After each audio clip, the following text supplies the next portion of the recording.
Hello, everybody, and welcome to today's roundtable discussion here at mycountylink.com as we take a look at different things going on around not only Greenville and Darke County, but also West Central Ohio. I'm Alex Warner, joined as always here by Gaylen Blosser, and our guest today is a distinguished man about town, attorney Ted Finneran. Ted, glad to have you with us here today. And thank you for saying distinguished, Alex. Well, I was thinking extinguished, but I decided to go with distinguished instead. And this is kind of a grouping here that we're three guys that all basically graduated from high school in 1967, so we got the old guys going. I've got a 75th birthday coming up in a couple weeks. 6 days after that, Gaylen have mine. hit 75, and Ted's just the youngster in the bunch. He's 75 in what, August, you said? In August, yes. Yeah. So anyhow, so we're glad you could join us here today. We think we have an interesting show lined up and some different things to talk about, some of importance and some probably not. First of all, Ted, my gosh, you've been involved in the legal profession for how many years now? And then, of course, Greenville graduate, and just a little bit about your background here. Yeah, I'm a Greenville graduate, as Alex said, class 67, and raised on family farm. We're 7 miles south of Greenville at 127. I'm fourth generation on a family farm, and went to law school, so I'm also an attorney, and do a lot of agricultural law, of course. And what happened recently that was very important that involved me was the tornado that tore through Darke County on Thursday evening, March 14th. I happened to be up at the Alchemy Cocktail Lounge. We were starting a weekend of St. Patrick's Day festivities, and we had a meet and greet there with Mayor Jeff Whitaker of Greenville. And we had music in the upper room. If you've ever been to the Alchemy, they have a nice upper room with a little stage area. And about 8:20, the sirens started to wail for the tornado warning in Greenville. Were you singing at the time? Not at that particular time. That might have been a cause for disaster relief or something. Yeah. I knew you were going to say that. We had some very good entertainment there, true Irish music. And we had to cut it short, go downstairs. We huddled behind the bar for a while. And then Mayor Whitaker was getting texts from his wife, who lives north of town, weather service. And once it was determined we were not in the direct path, we went outside the Alchemy, and you could see the storm going north of Greenville. Alex and Gail, I've never seen so much lightning and thunder in my life. And I even got a video of it I put on my Facebook. It just boom, boom, boom. Yeah, were you in town for that? I was standing on my front porch watching it. Yeah. Yeah. And when the lightning flashed, we could see the silhouette of the tornado going through. It was only about 4 miles north of Greenville. And I got involved, and I'm a Red Cross volunteer, so I went out with Mayor Whitaker Monday morning to look at the damage, get some names of people who needed shelter that the Red Cross could pay for. But that very night, Mayor Whitaker and myself come up with the idea of collecting funds for the Red Cross for tornado relief. And we started the very next night at all the pubs and taverns in Greenville, the Alchemy, Danny's Place, Sure Shot, and coffee and places that serve coffee shop. So we got the Red Cross collection going, and we're still collecting, but we finished the other day, calculated we'd raised over $3,000. And then, since I'm with the FSA, the Farm Service Agency is a federal agency. It used to be called the ASC, or the Agricultural Stabilization and Conservation Service. It was set up in the 1930s, and it's one of your key agricultural governmental agencies. You have Extension, you have Soil Conservation, and you have FSA. We have a whole slew of programs, and one of them we have is disaster assistance. So I was appointed to head the FSA in Ohio by President Biden through Sherrod Brown's office in 2021. So I got involved in doing tornado relief for the farmers.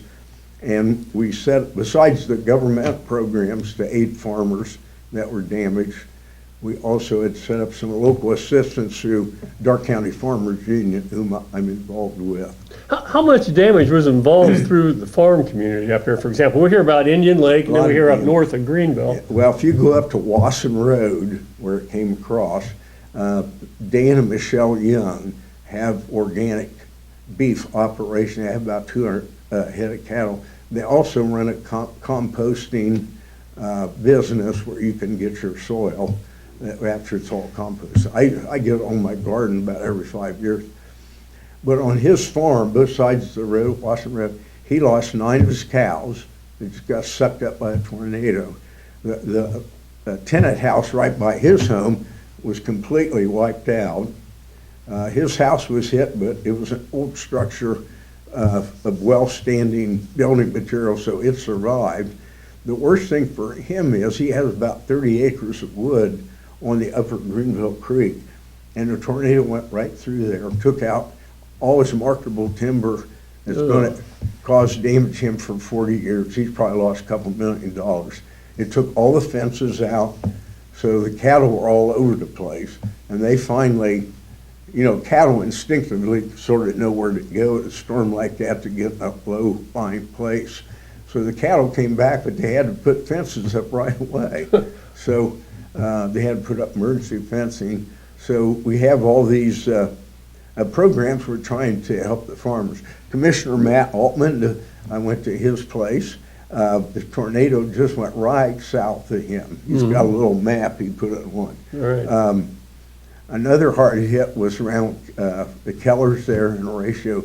Don and Kathy Lecklider experienced quite a bit of damage. And in fact, we had a get-together last Saturday at the Gettysburg Community Room where he had pictures of before and after on his damage.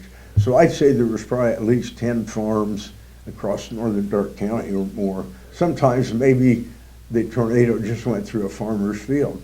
We still got damage to his crop. See? So what's involved in that? How do people contact you even this later date? Or what assistance do you give besides monetary aid? Is there a group that comes in to help with cleanup or rebuilding, or how does that play out?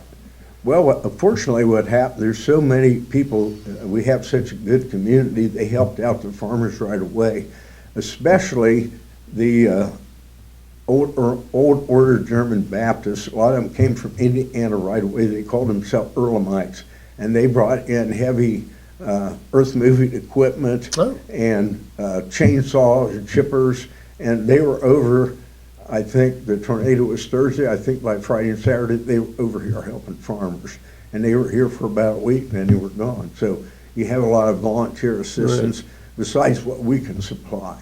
Yeah, the FSA does tornado assistance, and we do evaluations and determine what needs to be done long-term for the farmer. It's not something you can help with by, like a one-time load of toothpaste, diapers, and toilet paper. Farmers need long-term assistance to rebuild their operation so they can survive and build one. I'm always impressed, and I know you took a ton of pictures and had them here on mycountylink.com. I'm always impressed with the amount of volunteerism there is when a disaster hits like that, how people come out of basically come out of the woods and they're there. I know up here on the corner, where was it? Children's Home Road and right, took the top of that one off. Yeah. That was Jason and Mindy Stebbins' place. And I mean, there were 30, 40 trucks there within the next 24 hours or so helping out. So it's always good. We talk about the tornadoes now, and I know you had some up in your home territory up there. Logan County. Up there, Indian Lake went up through there. That was worse up there. Right? And you guys remember, of course, we had the bad tornado rip through Xenia, and we had some damage here in 74, right? Wasn't it April of 74? Well, in one year, I think it was a little later, Alex, it was what they call the Arcanum tornado. Well, yes, that one. It was right before Thanksgiving. Yeah. My children were at a choir thing the Sunday before Thanksgiving. They used to have a choir competition for youth choirs in Greenville, and the light started flickering, and somebody came, got me, told me I had to get home because tornado was coming through, heading for Arcanum, and tornadoes traditionally travel southwest and northeast. So luckily Arcanum was on the other side of my farm, and it came up through that. But Arcanum was closed down for 3 or 4 days. They had terrific damage. I'm not quite sure of the year. I think it was 1984 74 or something Yeah, like that. something like and that. then Xenia was really Xenia was a back bad in one. 74. And, you know, Greenville, I know behind my former office up there on Russ Road, the house right behind that, right now Walter and Vivian Newport live in, I think that thing was hit twice, if I'm not mistaken. Tornadoes came right across Russ Road there. And they've got a really nice house now, but if you look at it, you can see where they've had to add on or redo and things of that nature.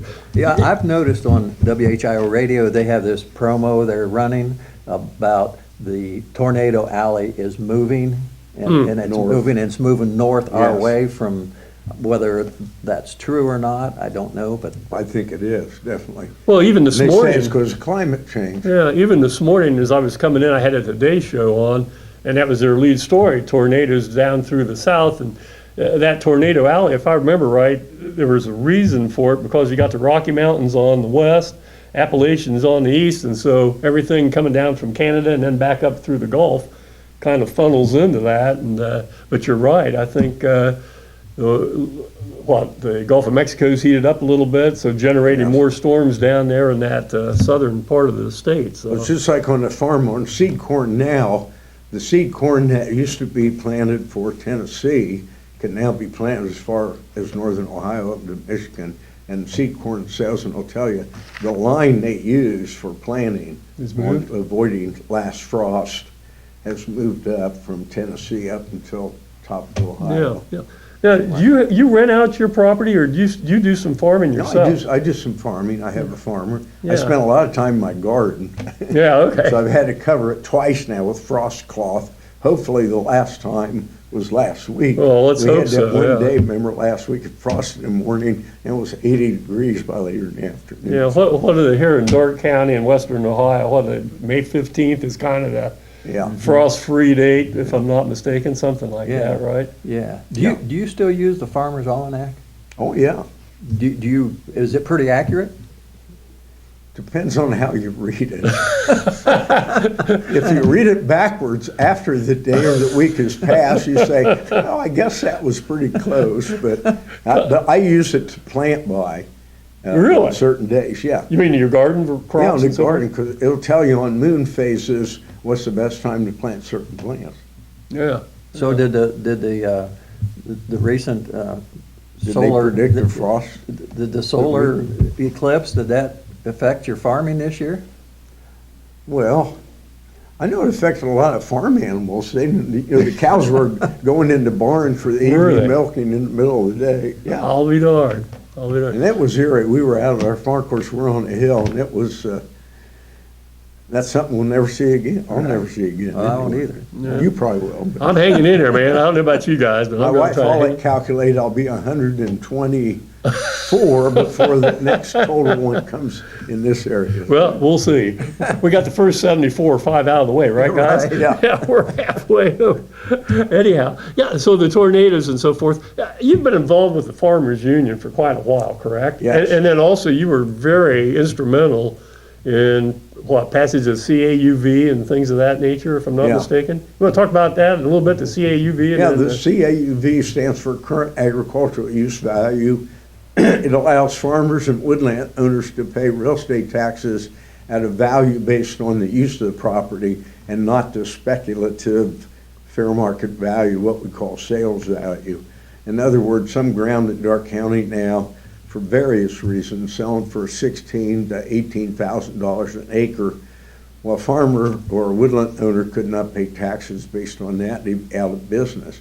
The CAUV was implemented by a constitutional amendment passed overwhelmingly by the voters in 1973, and then in 74 we had the implementation legislation. I can remember my dad, Ted Finneran Sr., going over to testify on that, and then the rules and regulations were written in 76, 77. I graduated from Toledo Law School in 76.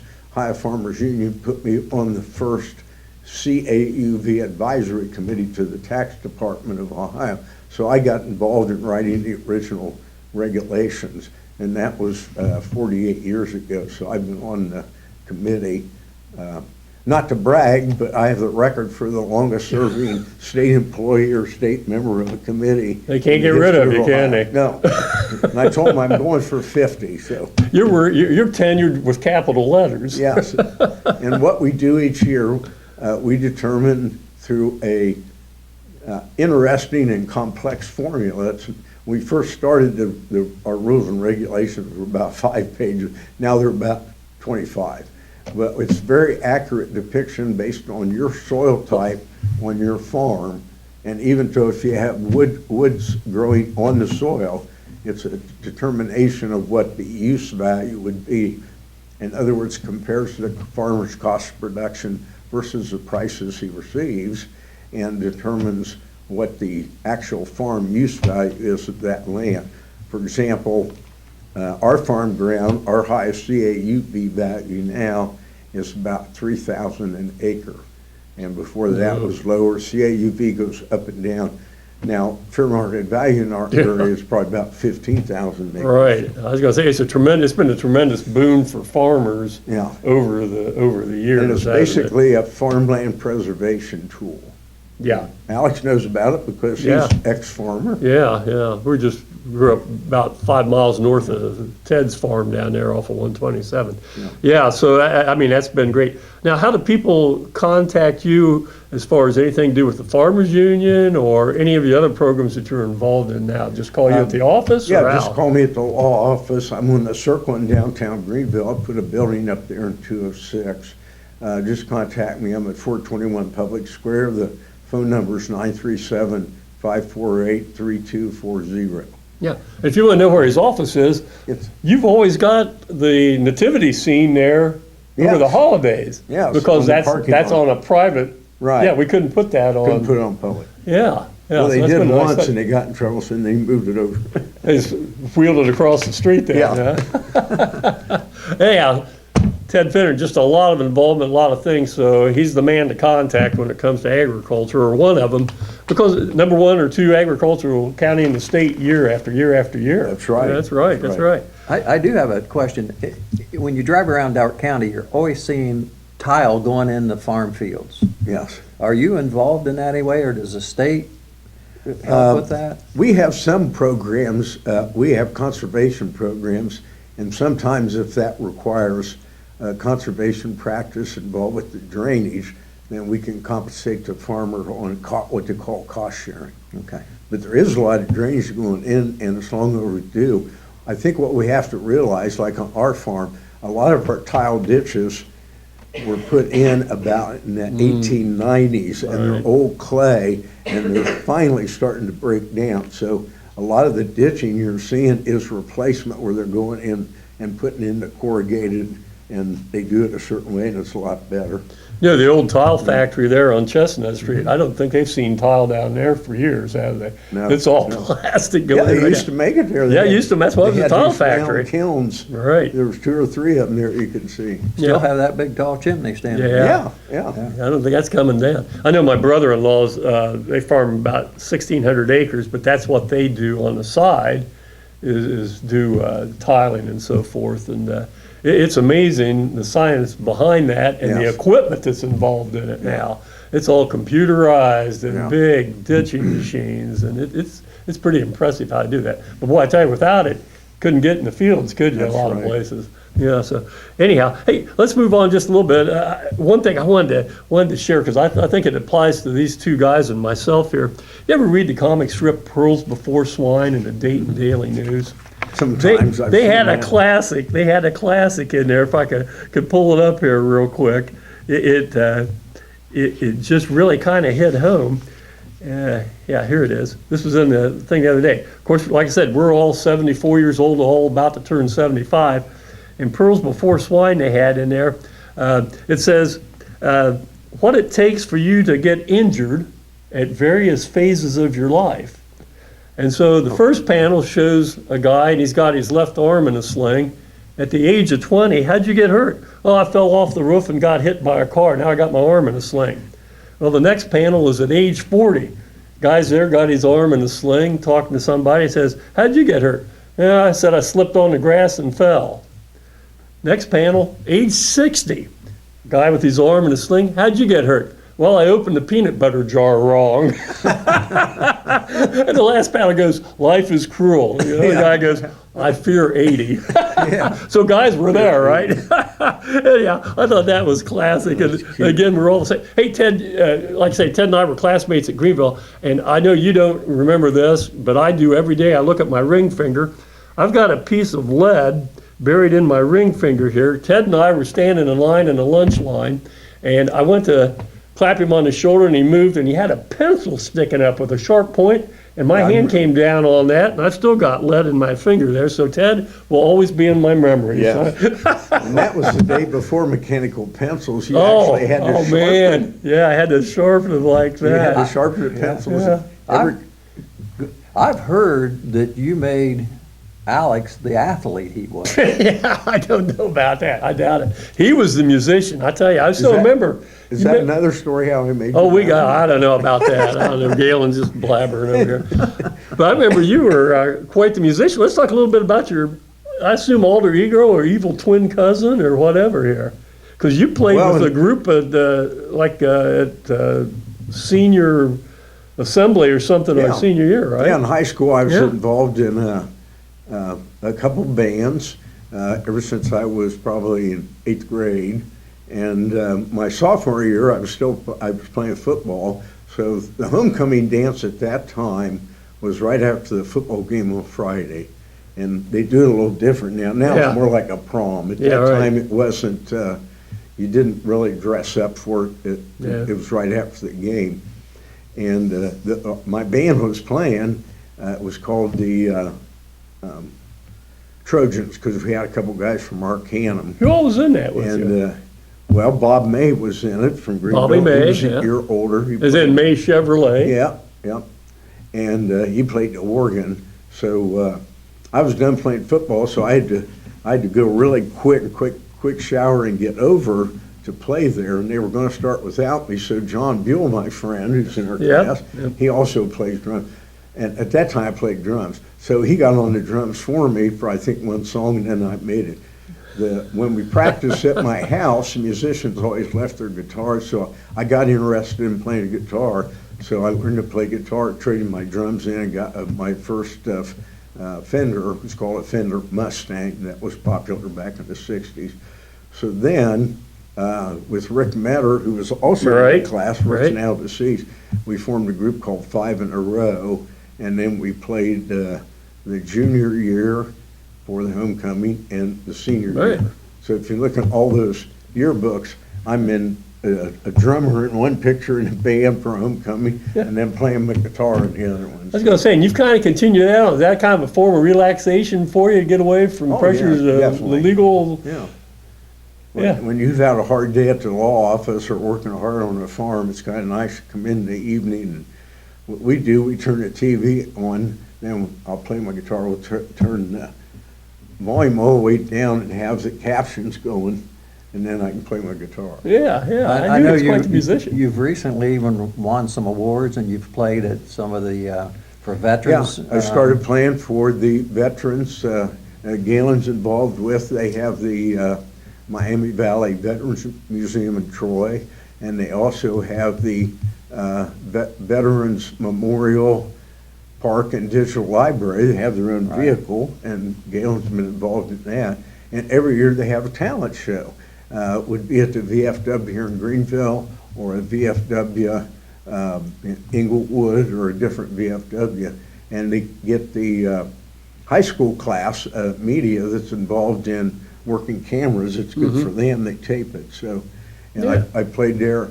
I don't know if you mentioned Kenton Stacy. He's a war hero from Greenville. Got severely injured in Syria and became quadriplegic. All he has is he can move his head. He can't talk, but he can't communicate. He's got a lovely wife and 4 kids. So I wrote a song for him. It's called Stacy's Song, or The Veritable Veteran. And I played that at a couple of town shows and won the award. Okay, very good. And I was there the same night Gaylen was recognized as Citizen of the Year by the VFW back in 2021. So. And you have been too. Yes, that's true. You were earlier. Yeah. So we like these talent shows because some of the acts are put on by some of the members of the Legion or VFWs, and some of them are quite funny, you know. Yeah. Well, that's great that not only you and Gaylen are involved in that. That's just great that you guys do that. Hey, a couple other things here as we kind of start wrapping things up. Just some general stuff. I'm driving down to Bellbrook on 675 last night, and alongside, about maybe 5 miles south of Interstate 70, beautiful new school building going up.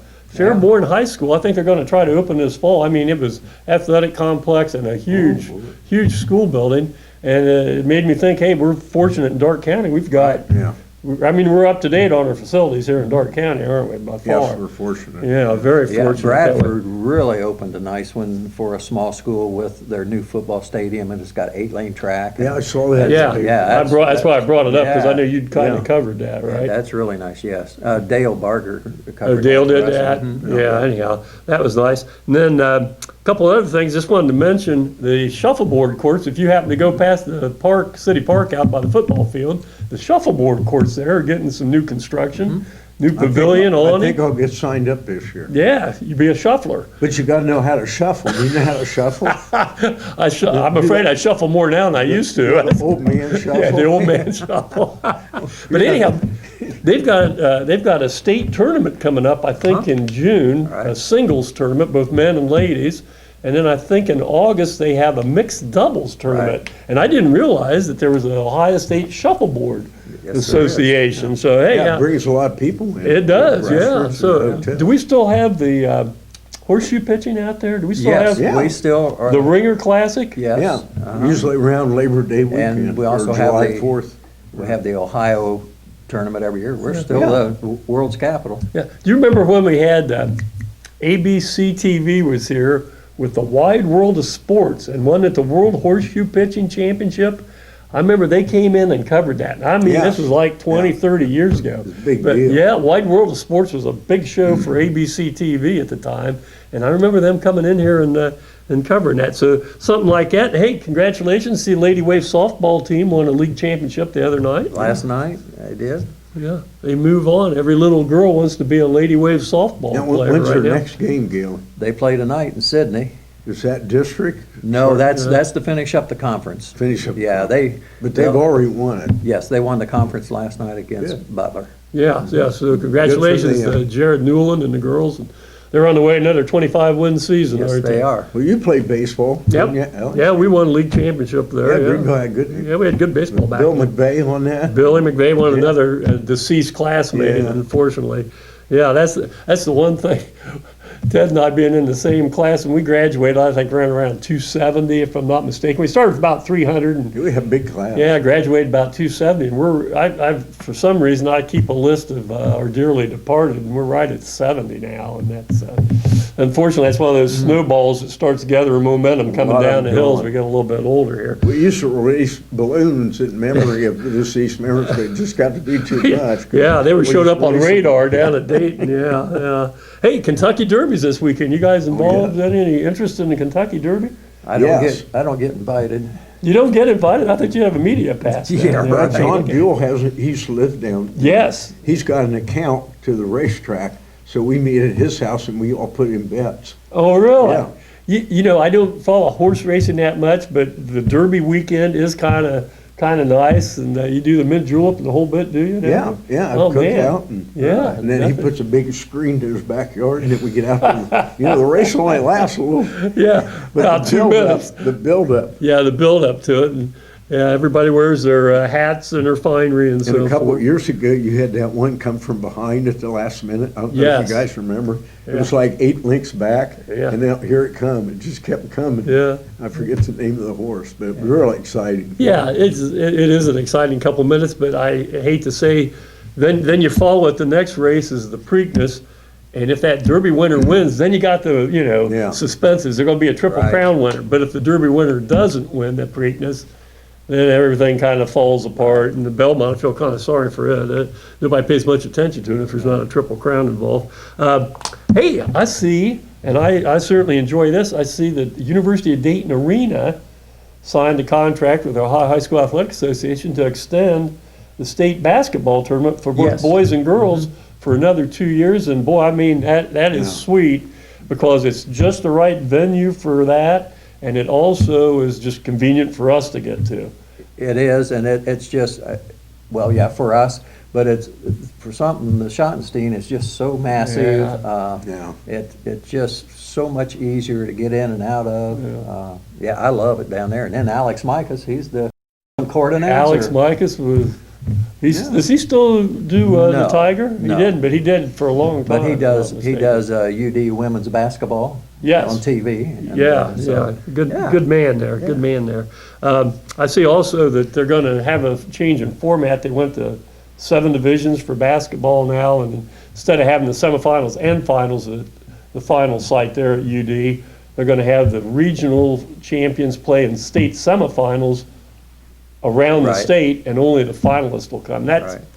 I can see that logistically, that's what they need to do, but as far as, boy, it always was great, if you could get to the Final Right. Four and you had that mystique of going to, Yeah. so that's just progress, I guess it is. Hey, anything else we want to bring up here before we wrap up? Ted, I mean, it's been great having you, man. Well, A lot of you're good. information. Thanks for having me. If you folks out there have any concerns or anything about ag, and especially with the Disaster Assistance Program, FSA, Ted's the man to contact here. Give me a call. Yeah. Certainly appreciate you taking time out of what's always a busy day up there on the traffic circle, right? That's right. I better get up there Yeah. now. Hey, now, let me ask you this before we wrap things up. You lived in town for a while, though, didn't you? Wasn't your the Finneran house right there where your Yeah, law office growing is? up, he's went back and forth. Our farm on 127 South is the last house in Greenville School District. When my kids rode the bus there, they were first on, last off. Yeah. They had to get on like at 6:30 a.m. and rode the Yeah. bus for 2 hours to get home. But that's the way it is. So yeah, I grew up going between being in town and on the farm, Right. same school district. Yeah, so. yeah, that's what I thought. Well, yeah, it's been Ted Finneran, local attorney, and I will use the word distinguished. We use that Well, twice thank to you. start and finish up here, okay? And then Gaylen, what you got going this weekend? Just be covering ball. I'm gonna head down to Arcanum here in just a little bit to school. This is the day that they spruce up the town and the kids all go out to the school and working the elderly, no, I shouldn't say elderly, we're elderly. The older people's, shrubbery beds and things, Oh, and great. it's a project. Hey, That's a hang good on, community hang on just a service, second. yeah. We gotta have Mr. Finneran. Oh, yeah, Here, most you people wanna- don't recognize there you you go. without a Ah, hat. What's that? Oh, you gotta put that hat on. I don't know you without your hat. Yeah, I was gonna say, There you go. everything you see official, go. there he is, there he is. Now, Ted for years has gone under the radar here, and many people, I'm sure in Darke County, don't realize what he Right. has done for our county and agriculture at the state level. So Well, thank personally, you. Ted, thanks for what you do for Darke So County. basically 48 years of service, right? That's it. Yeah, that's a And my lot. wife Holly says, I'll have 50 years in law practice in 2026, and she said, probably time to get out. Uh-oh. If I'd been a school teacher, I'd been out a long time ago, wouldn't I? Yeah, a long They time wouldn't let you go 50 years. Yeah. Hey, well, we're glad you keep on keeping on. That's Yeah. all I gotta say.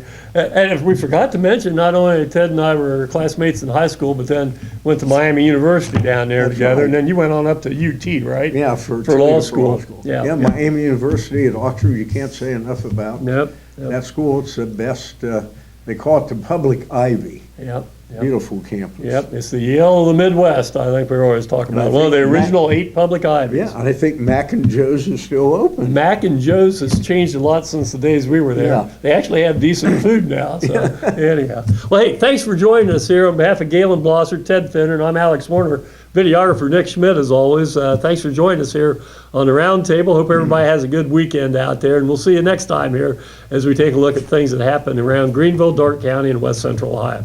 Goodbye, everybody. Thank you. See ya.